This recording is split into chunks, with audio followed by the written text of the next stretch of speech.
And we're live there. Gonna go try to go live on Facebook.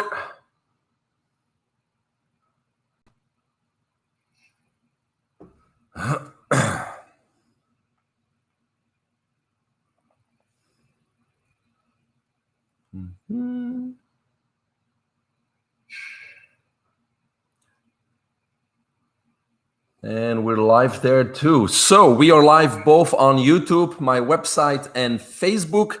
It's already August the 19th, 2020, our famous year, 2020. And we have another exciting podcast coming up here live. And we're going to talk a little bit about power immunity. We're still in the COVID-19 pandemic or plandemic. I don't know anymore. And we're going to talk about that with our guest today. For my credentials, go to the website mikevantelen.com or mvtonline.com, which is much easier. You can find my credentials, my books, speaking engagements, and a resource library. We are going to really talk about our immunity and how to optimize the immune system. This is my latest book. You can buy it on Amazon or on my website. Proceeds always go to charity. It also will be available in Mitch's stores soon because we'll do some book signing in the Ormond location and the Port location. We're organizing that, so we'll keep you up to date in that. And today, we're basically going to talk about all this with our special guest, all the way from Gatorland in Gainesville, Florida. Yay. Gator. Peter X. He's an MD and PhD. He's also the chief medical officer of a company, Nutronco. Welcome, Peter. Well, thank you very much for having me, Mike. And before Peter's going to talk a little bit more about his background, we also have a known guest. He's been on a few times now, which is obviously Mitch Booth, the owner of Love Whole Foods, and also a very strong health advocate in our local community, lecturer and public speaker. So welcome, Mitch, again. Thank you. He's bringing very qualified speakers to the table, so I got to thank you for that too. So, Peter, tell us a little bit more about how you became a doctor, an MD, a PhD, and how did you end up with us here on the podcast talking about immunity and not about vaccines and drugs? Well, thank you again for having me. I went to medical school in my native country, Hungary. Both my parents were doctors. My mother was a professor of pediatrics, but she specialized in childhood leukemias and malignancies. So as a very young man, I was exposed to children with, I used to visit them with cancer and malignancy. So as a very young child, I knew I was going to be a cancer doctor. Once I finished medical school, I started to work in Bethesda, Maryland, at the National Cancer Institute, where I did, cancer research, basic research, and I spent over 5 years there. I, after that, did a PhD in cancer biology and molecular biology. Now, after that, I decided that I do need to go back and treat patients and help people. So I did a residency in Cleveland Clinic Health System, after which I did a fellowship at Georgetown University Medical Center. And then I started to work in oncology and community practice, where I spent 10 years. During my tenure as a medical oncologist, I treated hundreds and thousands of people. And over the years, I got more and more frustrated about the lack of a good, proper nutritional supplement, especially and even for cancer patients who really need it the most. All the supplements that have been out there are all soy-based, GMO, full of sugar, maltodextrin, and not proper amounts of vitamins at all. And I've seen people really fade away and waste away. 40% of cancer patients die of cachexia, cancer weight loss. Yes. And that's something that needs to be, addressed. So at that point, I started to decide that I will get into that area and make some nutritional supplements. The other aspect of that was that there's more and more, with the internet, and there's more and more data on every disease, every ailment. and nutritional supplements. So people, they're diagnosed with cancer or some other ailment, they go online and they get hit by thousands of articles Sure. and suggestions on supplements, and they don't know the background, the data, the clinical and the scientific background on that. So I decided that I'm going to do the research, using my PhD and lab background, combining it with my clinical research background, where I used to be a principal investigator on many trials, and do the research for the patients. And based on that research, I can come up with supplements that have clinically proven ingredients, scientifically designed with clinically proven ingredients. And the other aspect is to improve compliance and cost, to try and make comprehensive supplements where you can all in one, everything that's proven, everything that works, clinically proven, put them together in one capsule, right? Yeah. And that will, significantly decrease the cost and significantly improve compliance. So that's how I got into the nutrition business, and for the last couple of years, this is my mission. focus. I've been it's your passion. It's been your passion. Supplements and trying to spread the good news, the word on nutrition, healthy lifestyle, healthy diet, and use nutritional healthy nutritional supplements to address certain ailments and just a better, healthier life. So let's get started. We're going to talk about the immune system, how it works, and we're going to talk about some of those nutrients that have been proven to be beneficial. So first, immunity is important in health. It's important in ill health. It's important in disease. But how big are the problems with acute respiratory tract infections if we look at it on a global scale? Yeah, acute respiratory tract infections are obviously very common worldwide. Just at this point, there's no final data on COVID, but influenza alone results in 3 to 5 million cases that are severe enough to have people end up in hospitals. So 3 to 5 million hospitalizations, and between 300 and 650,000 people will die every year just from influenza. Worldwide, 2.4 million people will die from acute respiratory illness. That's on top of influenza, and that's before coronavirus. Yes. How much coronavirus will change this, we don't know, but definitely it's going to make a very, very significant difference. Between 1990 and 2017, for 30 years, severe lower respiratory tract infections were the most common cause of sepsis-related death worldwide. We don't, have the statistics the last couple of years, but I'm pretty sure they remain the number one. And after COVID, which is now, as of I think yesterday, the number 3rd killer in our country, it's going to increase very significantly. So these respiratory tract infections are major problem, health problems worldwide. Now, everybody's waiting for those vaccines, except for some of us, but most people are waiting for those vaccines now. In your professional opinion, how effective are vaccines in the prevention of viral infections? Vaccines are definitely not silver bullets for multiple reasons. Just for influenza, the CDC itself, they estimate that the current year vaccine is only going to be 45% effective. The efficacy of vaccines has been ranging between 19 and 54% during the last 10, 20 years.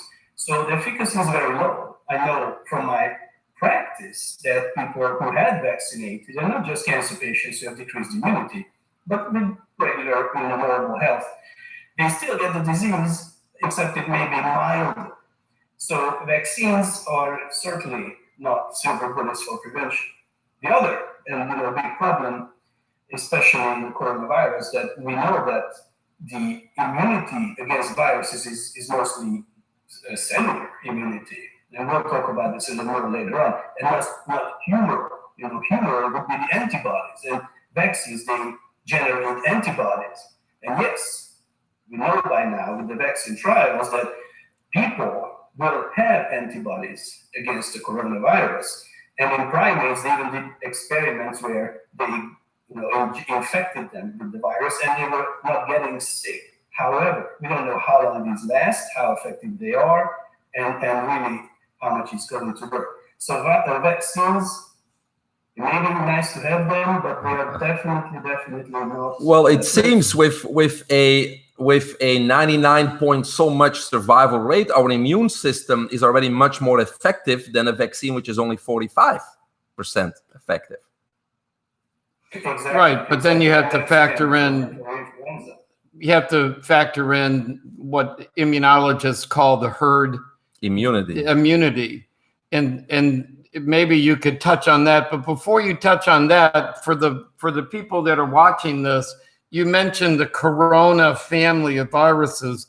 What other coronaviruses have we dealt with? And obviously I'd like you to talk about SARS. Well, the SARS virus was not the first one. There were coronaviruses back in the 70s, 60s, 70s. But the first one that caused scare was the SARS virus, the severe acute respiratory syndrome virus, that was more lethal in children than in adults or elderly. But luckily, this was relatively well contained. This also came from China, just like the current virus. Then there is a Middle Eastern respiratory syndrome virus, MERS, which is also coronavirus. The current one is SARS-2. I just wanted our listeners to understand that COVID didn't just drop out of the heavens. It's almost like a resurfacing or a mutation of MERS or SARS in that critical word respiratory. Yeah. Because we'll touch on that again. Yeah. But the one thing that my friend at the CDC pointed out to me, my best man at my wedding is a career CDC researcher. And he was saying we never developed a vaccine for SARS. There was never an effective SARS vaccine.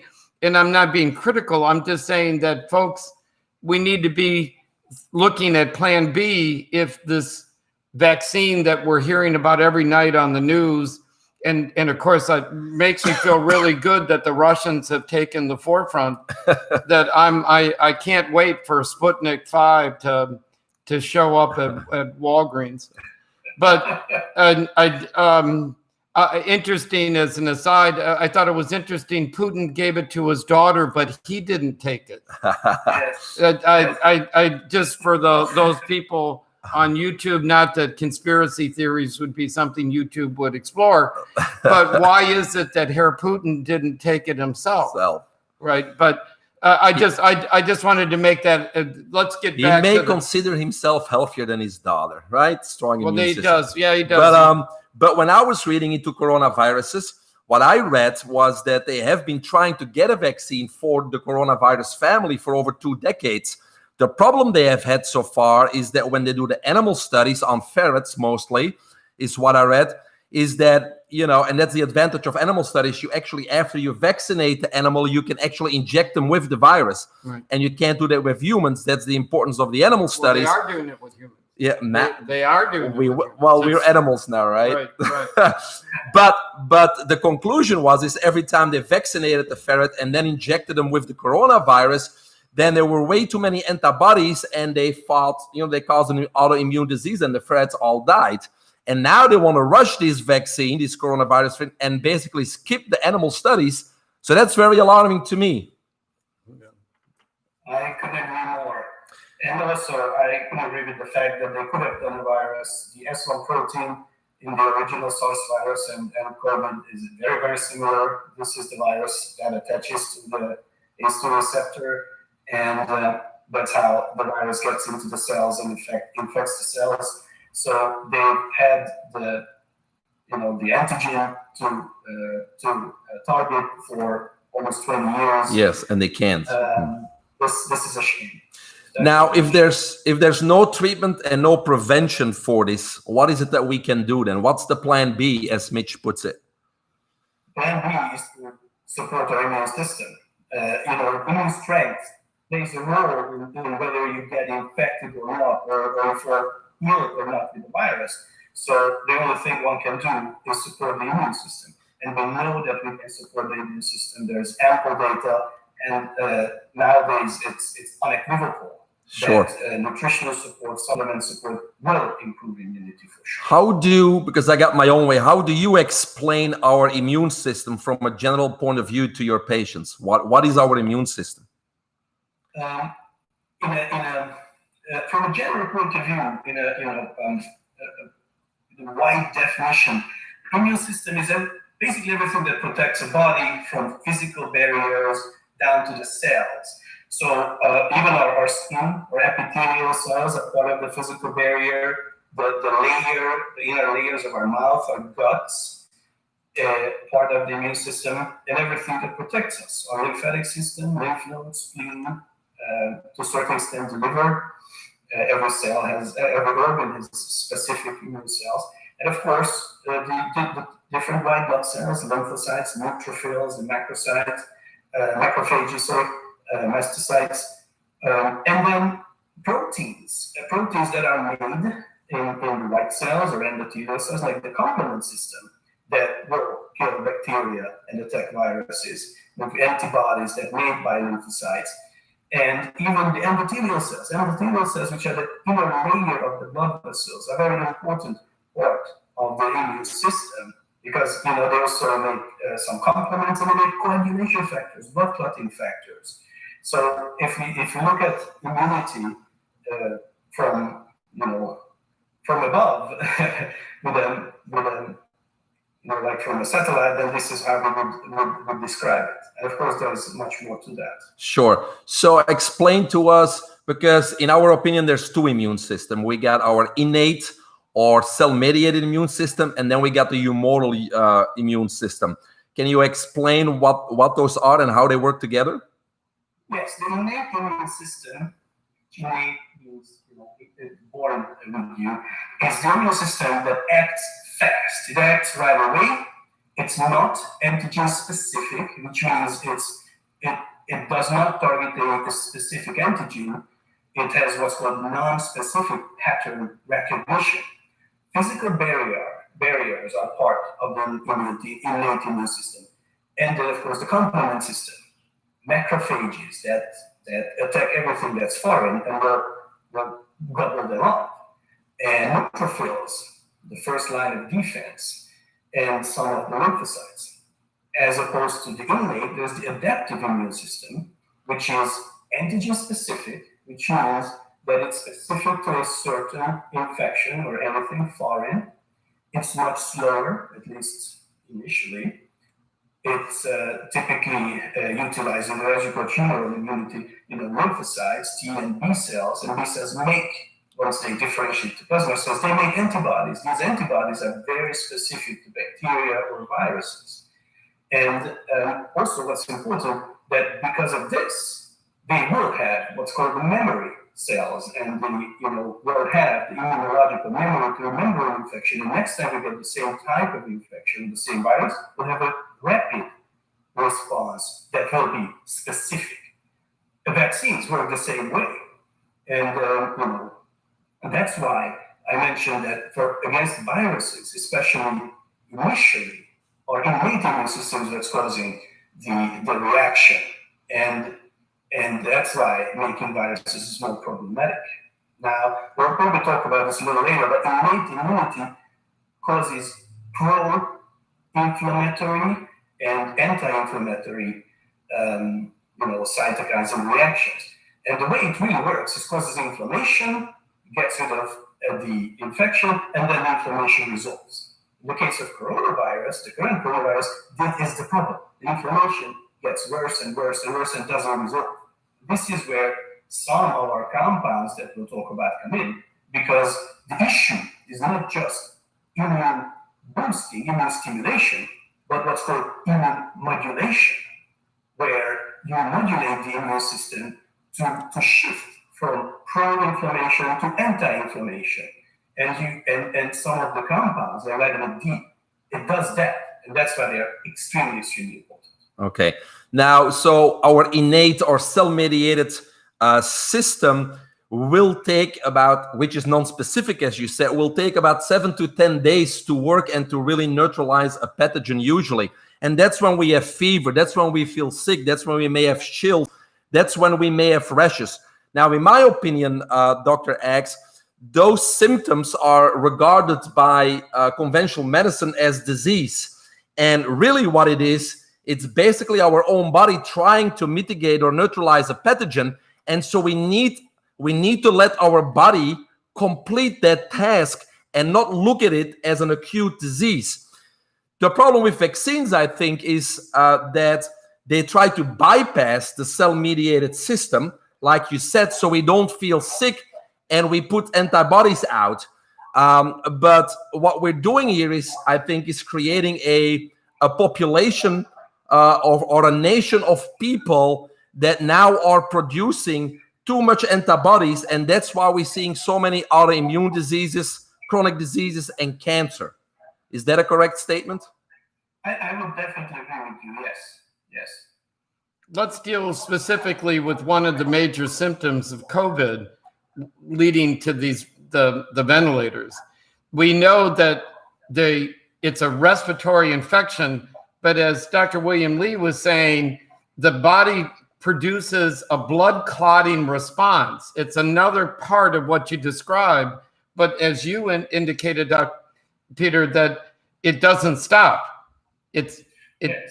And then what happens, and it explains these stories where people were sitting on their cell phones in the hospital and they seemed to be doing all right, and then suddenly they just expired as there was a cascade. You mentioned the cytokines as being one element, but the cytokines are stimulating a blood clotting factor that is under normal circumstances wouldn't be life-threatening. Correct. And so what I'm telling my patients, besides the other things we're going to talk about, the vitamin C, D, and all the other nutrients Dr. X is going to talk about, is from that perspective alone, I'm taking serrapeptase, which is a natural fibrolytic and anti-inflammatory that will help. Fancy words. What's a fibrolytic? It's blood clots. Yeah, it's an enzyme. Folks, serrapeptase, we've been selling it for, well, my sister has medically induced asthma and her lungs fill up with mucus. This doesn't have anything to do with, and she's at high risk on this, but she uses serrapeptase to break up that mucus. It's the Pac-Man, folks, just to not get into a big medical explanation. No, I mean, it's a blood thinner, but it's all natural without any of the side effects of red poison coumadin or anything like that. Right. Keeps your blood clean, keeps your organs working, prevents fibrosis in the organs. But there's never been a case where serrapeptase called where somebody bled out. Exactly, you don't have the side effects. The body has its own innate regulatory on enzymes, because we're in bodies that run on hundreds of enzyme processes. The body disconnects it if it doesn't need it any longer. So since we heard about the blood clotting, that's what I've been telling my patients. Besides our regular regimen, which we're going to talk about, is add serrapeptase. The only contradiction is people who are already on blood thinners. Of course, we can't add the serrapeptase to their existing blood thinner. Another one that I like is apple cider vinegar. And our number one drink has been an elderberry, a therapeutic elderberry in a base of apple cider vinegar. Yeah. And again, a blood thinner. Sure. But also balances acidity, alkalinity. It's our number one bestseller. You want a drink that it tastes really, really good. Really good. Just FYI. Another aspect of this issue, which you may touch base on later, is to protect the endothelial cells. Because what happens, the endothelial cells have a ton of those ACE2 receptors. In fact, much more than the lungs. And the virus attacks that and causes endothelial injury. And endothelial cells, this is again the inner layer on the blood vessels, they are packed with procoagulants. So when they are damaged, homocysteine does the same thing, basically. Yep. That's why homocysteine causes strokes and heart attacks. So what happens is all those procoagulants come out, and this is what's causing the problem. You need to also protect the endothelial cells. And that's what the retinoids do, for example, or B12. and we may touch base on that. But again, yes, the fibrolytics are important, but to protect endothelials are also very important. Yes. So let's get into the nutrition. But for those who are watching, if we talk about nutrition in relation to immune function, has nutrition been proven scientifically to be effective? Yes, yes, it's been proven over and over, and it's mind-boggling to me how there are still skeptics all over. The data is overwhelming, it's ample and unequivocal. Nutrition does help immunity. People that are undernourished are very susceptible to infections. See what happened, First World War with the Spanish flu. Everybody was malnourished, and tens of millions of people died. And there's also been proven that giving supplements and supply certain vitamins and nutrition supplements will significantly improve immunity. Okay. When we talk about immunity, it's stated that 60 to even 80% of immunity, it's all in the gut. So let's start with our gut health, and I'll leave it up to you. Let's start about gut health first. Yes, and I think this is an area that you know much better than I do.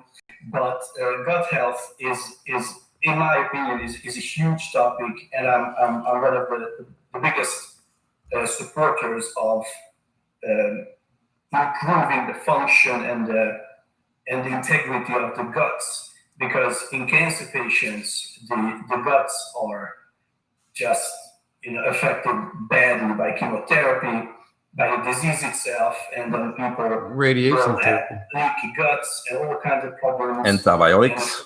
And leaky guts, we could go into glyphosate, which is a totally different talk that we could have. Yes, 80%, up to 70, 80% of immunity is in the guts. The guts, other than the skin, is the organs that in direct contact with the outside. Everything we put in our mouth from the outside will get or not get into your body because of the guts. So the guts are extremely important. There is a system that the gut cells, the neuroendocrine cells, the immune cells and certain cytokines are all part of, and this axis will lead to the central nervous system. So anything we put in our body will affect our whole body through our central nervous system. It's imperative that we take care of our guts. Look at the barrier, make sure that the barrier is functional, and we may talk about this more in terms of the probiotics and some other supplements help us with the barrier function, and support the guts is of utmost importance. So what would be some of the initial tips or advice you could give our listeners to start repairing and improving their biome or gut health? Well, there are several ingredients or several compounds that help us with gut health. Of course, try to decrease inflammation by what you take is very important.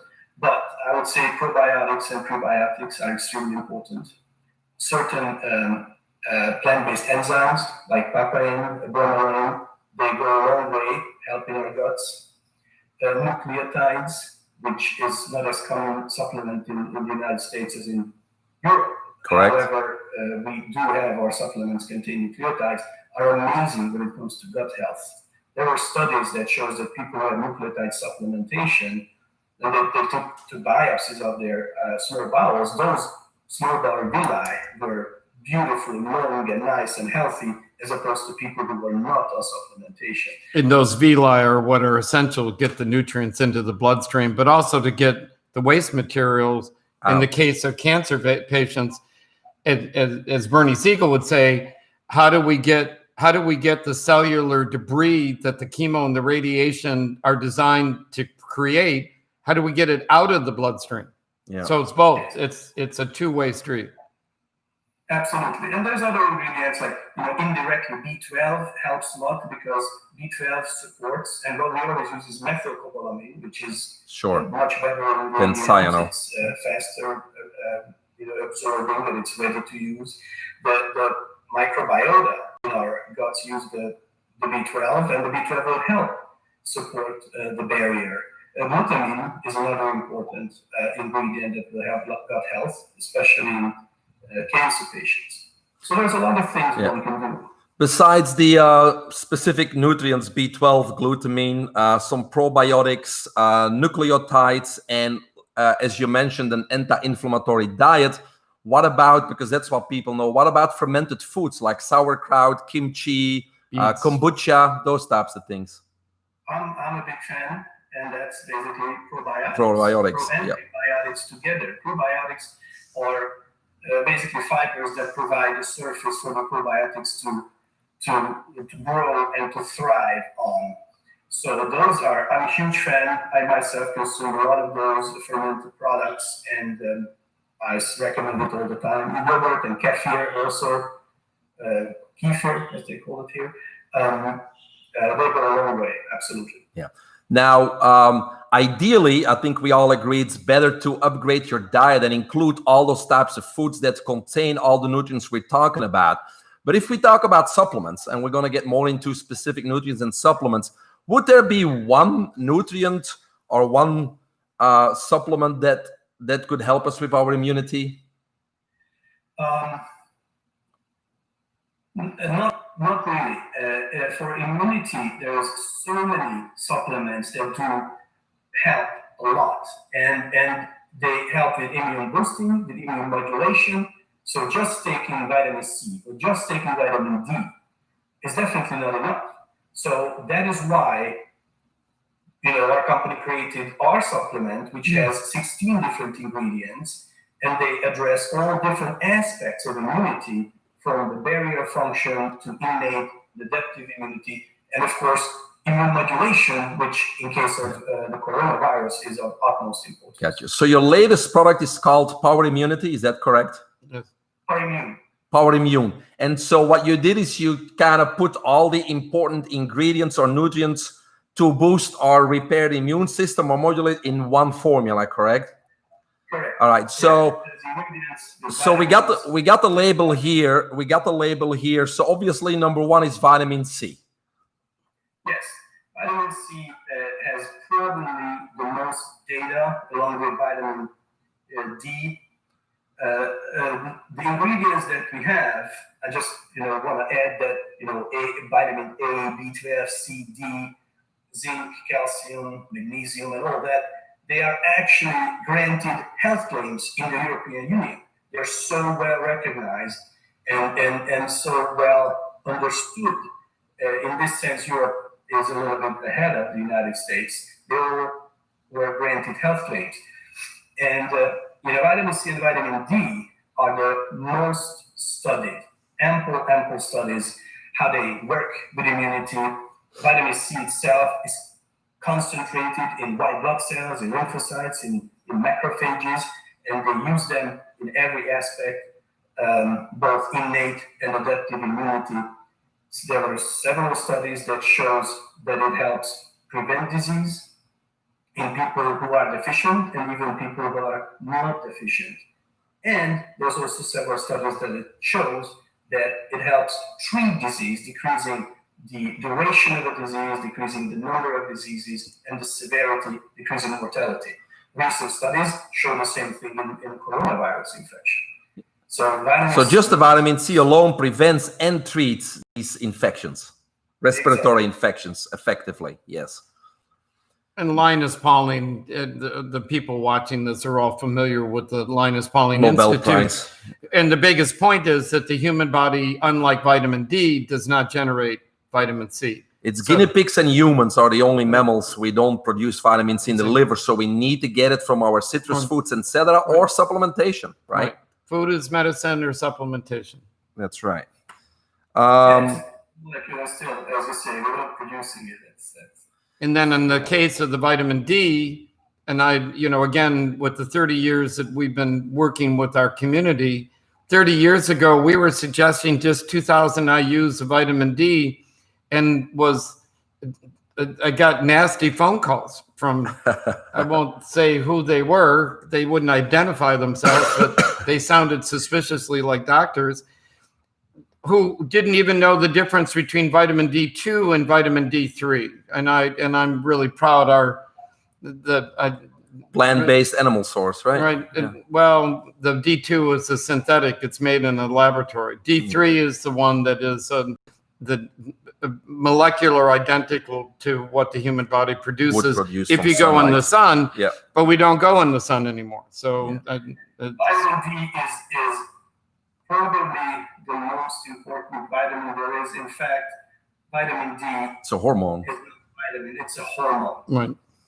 It's the reason people moving to the north became whiter skinned.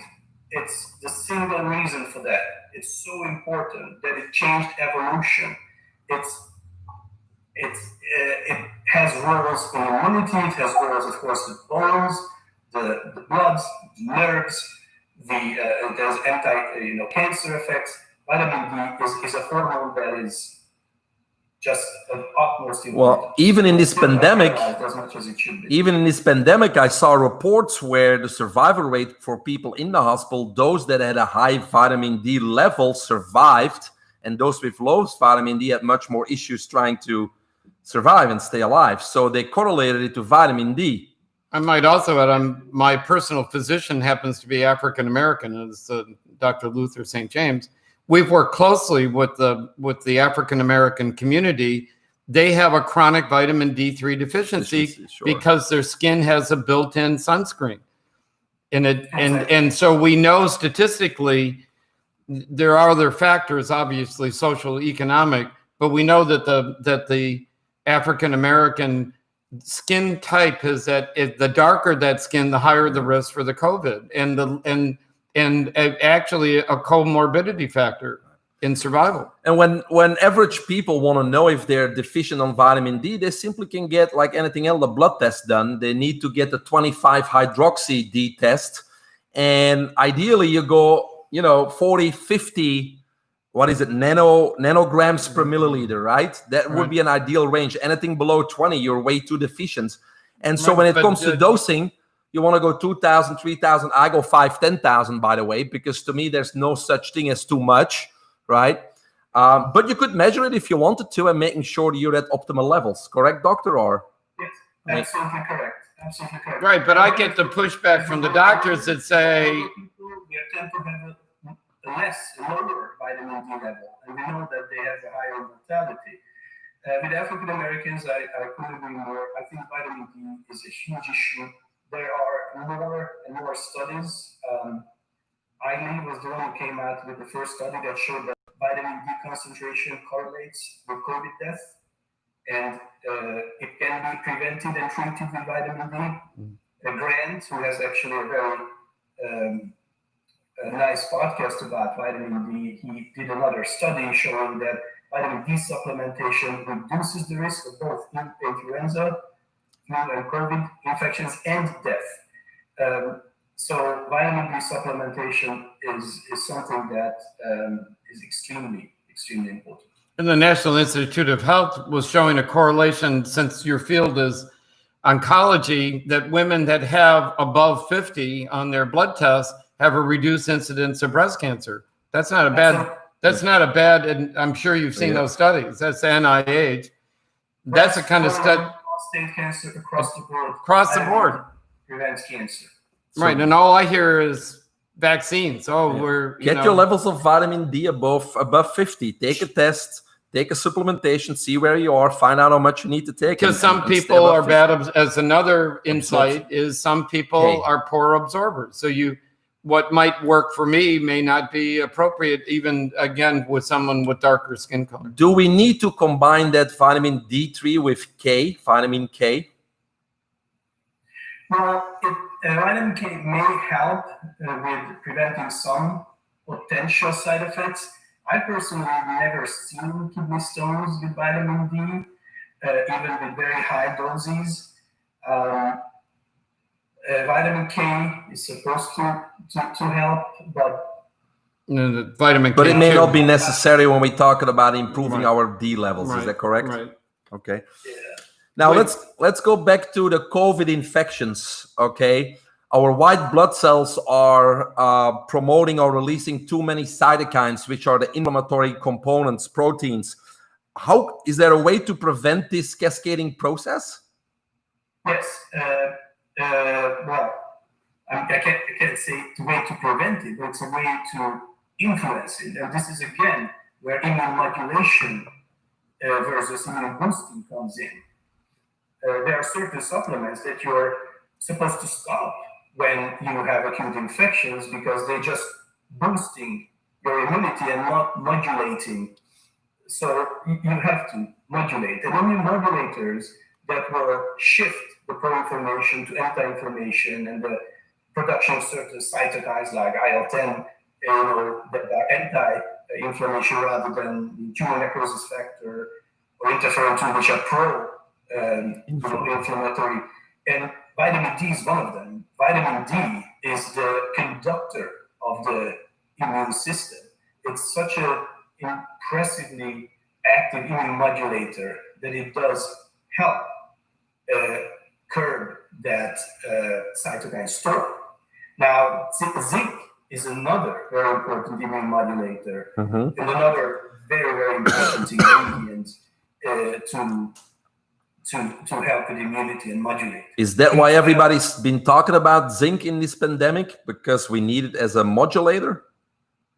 Well, zinc is an essential trace element, and it has essential roles. It has critical influence on immunity. It is an immunomodulator, but zinc also has a direct antiviral effect on the coronavirus. So zinc is extremely important for the two reasons. Okay. Immune modulation, immune boosting, immune modulation, it works in together, with the other ingredients, and it does have a direct antiviral effect on coronavirus. And then just to finish the last sentence, other immune modulators are retinoids, which are very important, and beta-glucans, which we'll probably talk about a little bit later on. Okay, My favorite. Yeah, well, that's yours, so you're going to talk about that. But retinoids are recognized important supporters of vision usually, but they also play a role in immunity, is what you just mentioned. How do they do that? Yes, there is multiple areas. They do have a role in both cellular and humoral or innate adaptive, if you will, immunity. And they are actually a control factor for regulatory T cells. And through those regulatory T cells, they modulate the immune system. The other important role, which I touched base on before, which has been shown with lutein, for example, and also retinoic acid, because retinoids are a family of compounds that include, vitamin A, retinoic acid, lutein, zeaxanthin, and these last ones, they have a role in protecting endothelial cells. And endothelial cells are extremely important in coronavirus infection because of the above-mentioned, storm of procoagulant that will cause the blood clots and the problems, basically wreaks havoc in the whole body. So that's where the retinoids will be helpful then. I'm sorry? That's where the retinoids will be helpful then, in the endothelial cell. Yes. Okay.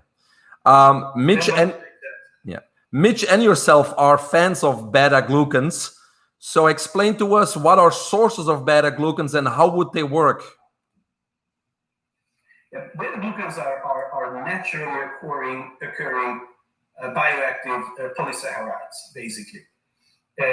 We eat them with cereals, mushrooms, and of course baker's yeast. So beta-glucans are getting more and more attention nowadays because they have a role in supporting immunity, but they're using them in vaccines, they're using them in anti-cancer treatment, they're starting, and they're so safe that they can even be given intravenously. There are all kinds of different beta-glucans in our product. For example, we use 3 different mushrooms that will provide beta-glucans other than other bioactive peptides. But also we use beta-glucan from baker's yeast, which has the most data to support immunity. It's not 100% clear how it works, but basically all these beta-glucans, they mimic the possible naturally occurring polysaccharides that occurs in the bacteria and the viruses, and they train the white blood cells to be ready to recognize for it. and they are extremely effective to do that. Right, in Japan, it's standard cancer treatment, the maitakes, the shiitakes. Yes. And that's why I don't eat the mushrooms, but at Mitch's store, we have a great blend, a mushroom blend. I use the 7 mushroom blend, which are all the kings of the mushrooms. Yep. And you just take that daily. It's a little bit of powder. I mean, what an immune booster, and how helpful when we're talking about this coronavirus.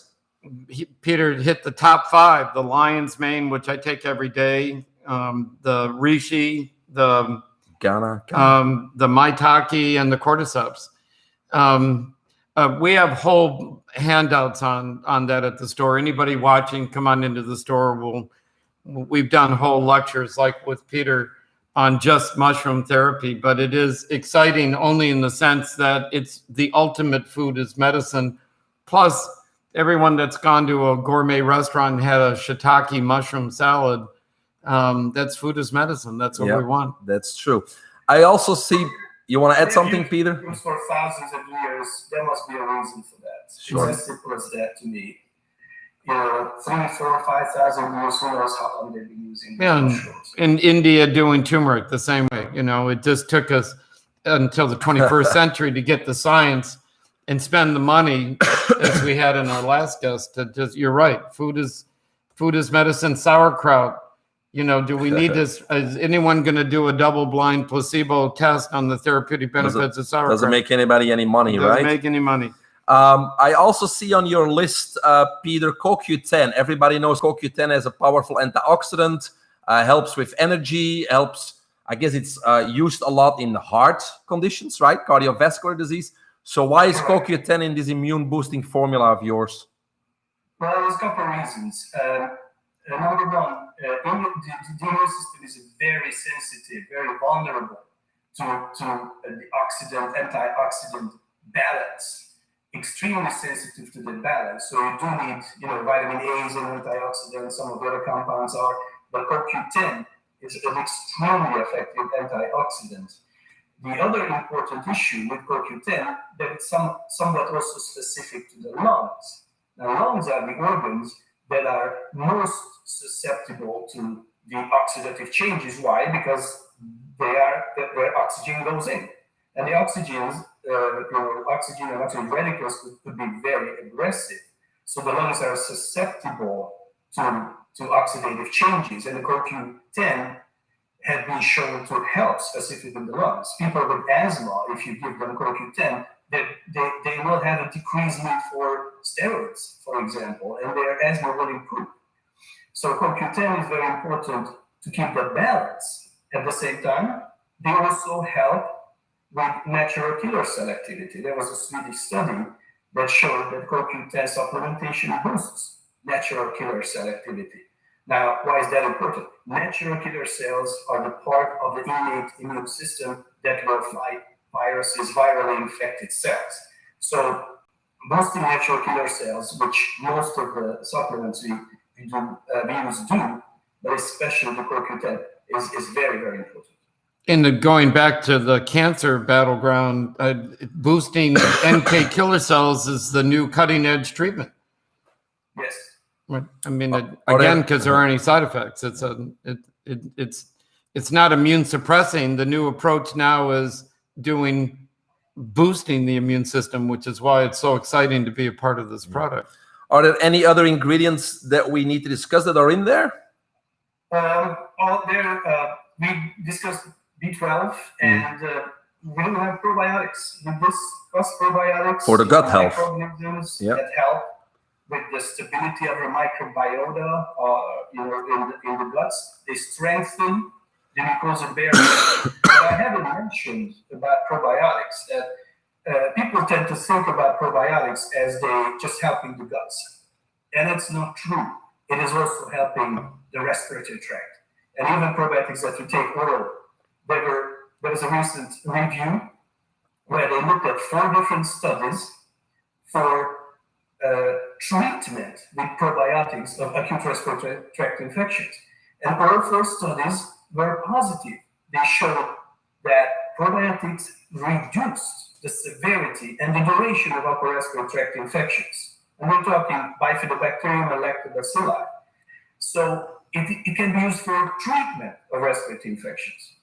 And then there's the Cochrane review that reviewed a few years ago 13 different studies for prevention of respiratory infection by probiotics. And all of these 13 studies showed that, yes, upper respiratory tract infections can be prevented by probiotics, of course, to a certain extent. Yes. So decrease the risk, decrease the number, decrease the severity, and the duration. So probiotics are extremely important. All the ingredients in your product, are they all organic? Yes. Okay, that's important for us. Anything coming from China? Everybody's asking those questions these days. He answered Because that we don't one. want it. No. We're not using any Chinese ingredients. That's great. Okay, so it's all organic based. We like that idea. Do you want to give an overall summary of your Power Immune product? Well, Power Immune is a blend of 16 different compounds, vitamins, and other ingredients that help us with boosting and modulating immunity. It's a scientifically formulated supplement with clinically proven ingredients that helps with an all-year-round support. There was a recent review of nutritional supplements for immunity with special emphasis on COVID-19. This was actually just last month. And they stated unequivocally that supplementation with the micronutrients that we also use is a safe, effective, and a low-cost method of boosting their immunity, and we all should be doing it. No, I totally agree. In my book here too, again, the book is available. Proceeds always go to charity. You can review everything we talked about. It talks about what the two immune systems are, how they work together.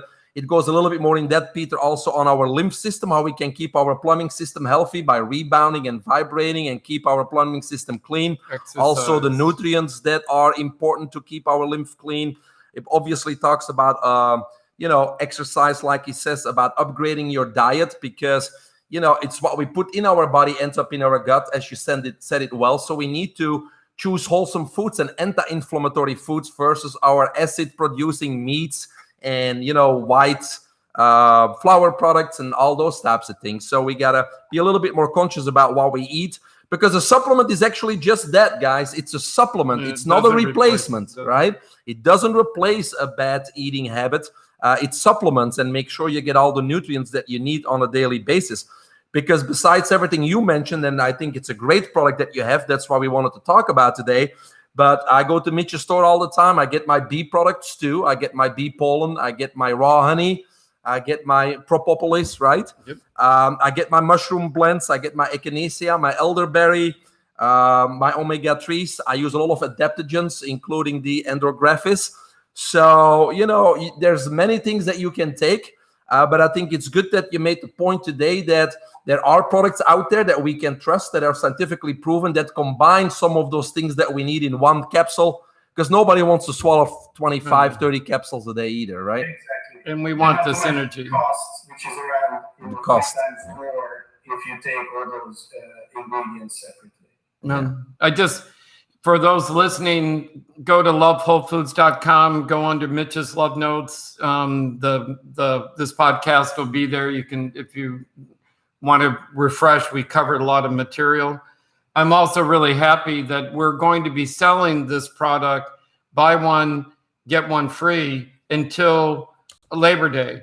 And then I don't know if Hayes filled you in, but on the Friday before Labor Day, we're going to have a program dedicated to our critical care workers, nurses, doctors, teachers, anyone that has works in the hospital. We have 25 bottles. We're going to give them out free. Very good. For those people that, again, we need our hats off, are the ones that have been fighting They need to this. stay the healthiest. Yeah. And then I'm just very proud of my team. We've been doing this 7 days a week, selling just organic food, water that comes from artesian wells. We could do a whole program just on water. Sure. I love water as second to none. So, well, Mitch's stores, I mean, it is what it is. They're an adventure park. They're a discovery park.